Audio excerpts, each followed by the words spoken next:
All abas mga ninang, ayan, welcome back to my channel. So, ayan, maglalagay tayo ng toner sa face na malinis, fresh from the hilamos. So, ayan, after that, toner, magwiwisik lang tayo. Wisik-wisik na lang, masdan mo ang beauty ko. Wiwisik tayo ng moisturizer from Luxe Organix. And then, maglalagay tayo ng moisturizer sa under eye. Yan yung Luxe Organix na moisturizer, yung Aloe. Ayun. And then, after that, blend lang. Blend lang, ayan. Sige, kuskusin mo bakula. And after that, proceed din tayo sa foundation. Ang gamit ko palang foundation is yung L'Oreal Infallible sa, yung Stay Fresh. Ayan, hinaluan ko siya ng konting Maybelline, yung full coverage, nakalimutan ko na ang tawag doon. Para, ma-achieve ko yung skin tone niya. So, as you can see, i-buff ko sa kanya yung foundation sa skin niya. And then, i-blend ko ng sponge or beauty blender. And, ayan, watch nyo lang. Blend lang mga sis. So, ayan, as you can see, nagbabuff pa rin ako, nagblend. Kaya ko siya na-blend ng sponge para matanggal yung excess at hindi siya oily. And then, after ng foundation, mag-proceed na tayo sa concealer. Ayan, ang gamit ko is yung L'Oreal Infallible na concealer.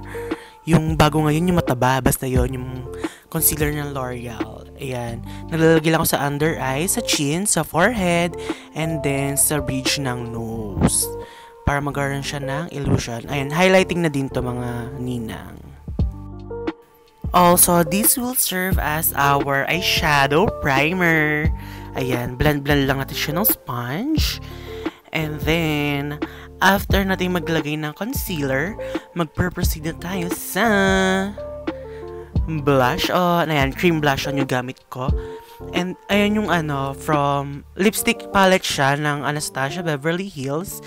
Ayan, nag-mix lang ako ng color. And as you can see, tawang-tawa si Bakula dahil ang kapal daw na pagkakalagay ko ng blush. Pero okay lang yan kasi mag-blend pa naman siya ng sponge and mapapatungan pa siya ng powder.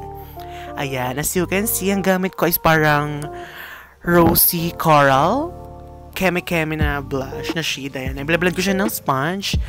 And after that, mag-present tayo sa cream contour. Ayan, ang gamit ko dito is yung Careline ba yun? Basta yung Careline na stick na pang contour. Ayan, naglagay ako sa forehead, sa jaw, and sa ilalim ng kanyang cheekbones. Ayan, blend lang mga ninang. And after ko siyang ilagay, i-blend ko siya ng sponge. You know, para matanggal yung excess.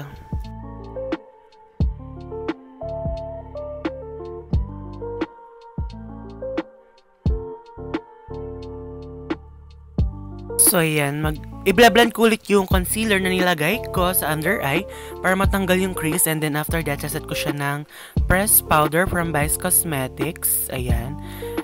Konting powder lang para hindi magbuo-buo yung concealer sa under eye. And after that, magpaproceed na tayo sa kilay. Ayan, ang gamit ko is yung Benefit Cosmetics na retractable na brow. Tapos, ayan, nag-outlay lang ako. And then, ginamit ko yung kanilang 2-in-1 ba yan? Basta Benefit din yan. Yung may pomade tsaka powder. Na i-fill in ko lang yung brows niya, yung mga gaps. And then, ayan, para semi-finish bakla. Basta yun, semi-full brow. And then, maglalagay ako ng brow gel. Ayan.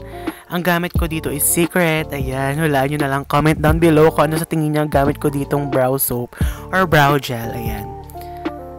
Ayan, para ma-achieve yung bushy brows.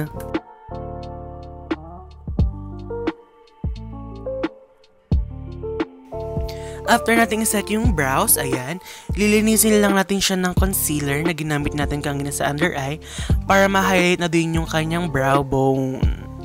And after that, di ba naglagay na tayo kanina ng concealer sa eyelids? Ayun. Maglalagay muna ako ng white powder from... Ang gamit ko palang palette is yung James Charles, yung Morphe palette. Ayan. Yun yung first shade na nilagay ko is yung Flashback, the color white one. And then after nung flashback na shade, ayan, naglagay tayo ng transition shade which is the shade 518. Ayan. Naglagay lang ako sa crease, sa outer V. And then, maglalagay ako na mas deeper na shade which is the shade Rusted. And hinaluan ko siya ng shade na Code James. Ayan. Bini-build up ko lang yung color and then after kong i-build up yung color, i-blend ko lang siya sa crease. Ayan. Meron akong gamit na blending brush which is dapat malinis. As you can see, maliit lang yung talukap ni Vera, kaya pinapamulat ko siya after kong lagyan ng eyeshadow para makita ko kung may nakikita pang eyeshadow pagkatapos kong ilagay. Ayan, naglagay din ako ng deep color which is the shade Benny. Hiniluan ko siya ng Punch Me. Ayan, ano siya, parang cool tone na brown. And then, ayan, after that, blend lang. Blend ko siya outwards para ma-achieve yung cat eye look. And then, ayan, naglagay na ako ng shimmer shade, which is the So Good na shade. Yun yung shimmery. Ayan.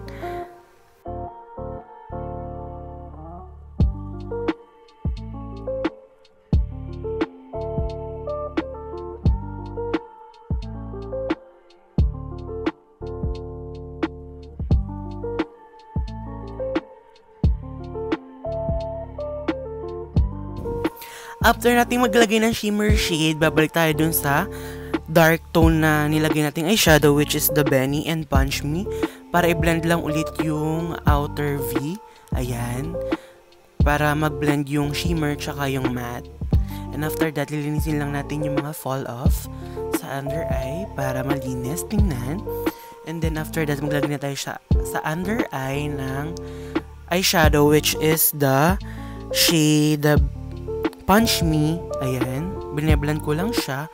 And then, after natin maglagay ng eyeshadow sa under eye, sa ilalim ng ano ba, bakla? Ang gulo-gulo mo, bakla. Ayan. Lalagay na ako ng stencil para sa ating eyeliner in the shade Spooky.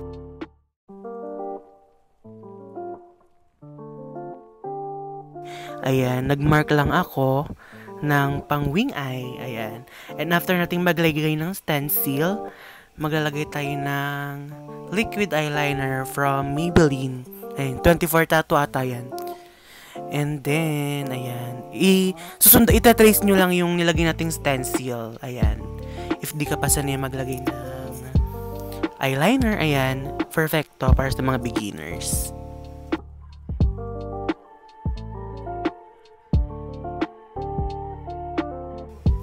Siyempre, wag mong kakalimutan ang tinatawag nilang muta. Ayan yung highlight sa inner tear duct ng mata. Ayan. Para mabuhay. And then after that, i-curl natin yung lashes. Curl your lashes up to Jesus. Ayan. Dapat pagka-curl ng lashes, hindi pwedeng pipisain nyo lang siya. Dapat, ayan, ginaganyan nyo siya. Nakikita nyo naman. Basta yung kina-curl nyo talaga. Hindi yung basta lang naka-steady. Ayan. After that, maglagay tayo ng mascara from MAC Cosmetics. Ayan yung free sample nila. And maglagay na tayo ng false eyelashes. Ayan. Nabili ko lang to sa Shopee. Nakalimutan ko na kung anong Shopee yun. Basta yun. Shopee lang. Malakas. And then after that, sa ilalim, sa under eye na lashes, maglalagay din tayo ng mascara para mag-open wide yung eyes niya. And then after that, isaset natin yung contour na nilagay natin na cream contour. Maglalagay tayo ng powder contour. Ayan, para magtagal yung contour. And then, yung blush, ayan. Ang gamit ko is yung Vice Cosmetics, yung BT21 collaboration. Ayan, pinaghalo ko na yung highlighter tsaka yung blush kasi wala, para magandang tingnan. Ayan, naglagay na din ako sa may bridge ng nose. Kinonekta ko siya. Ayan, drunk blush lang si Seswang. Para kunyari bangali ka na. Ayan, sa chin din, maglalagay tayo. And after that, ayan, mag-proceed tayo sa nose line. Ang gamit ko palang pang contour is yung Features and Shades. Ayan, gamit ko sa nose line. And then after that, mag-proceed na tayo sa... Ayan, blend pala muna natin lahat. Para mag-incorporate.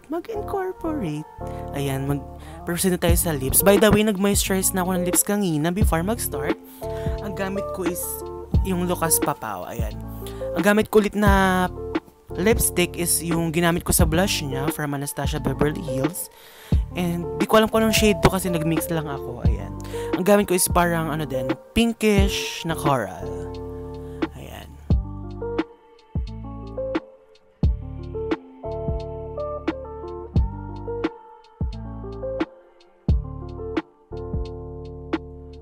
Ating maglagay ng lipstick. Ayan, naglagay na ako ng lip gloss from Careline. Ayan yung transparent nila. And then, ayan. Wait ko lang mo ba din?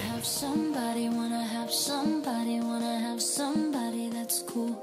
I wanna have somebody, wanna have somebody, wanna have somebody that's cool. I just want somebody to talk to. Someone that's on my mind. I want something that's all cool, all cool, and it don't waste my time. Yeah, I just want somebody. Just want somebody. I just want somebody to talk to. Somebody to talk to talk. Yeah, I just want somebody. So, ayun. Thank you for watching mga ninang, Ayan, sana nag-enjoy kayo at may natutunan kayo sa aking video ngayon. At huwag niyo kalimutan mag-like, mag-comment, at mag-subscribe sa aking channel. Ayun, ganda ni bakla, Sana all. Sana all. Sige na mga ninang. Bye!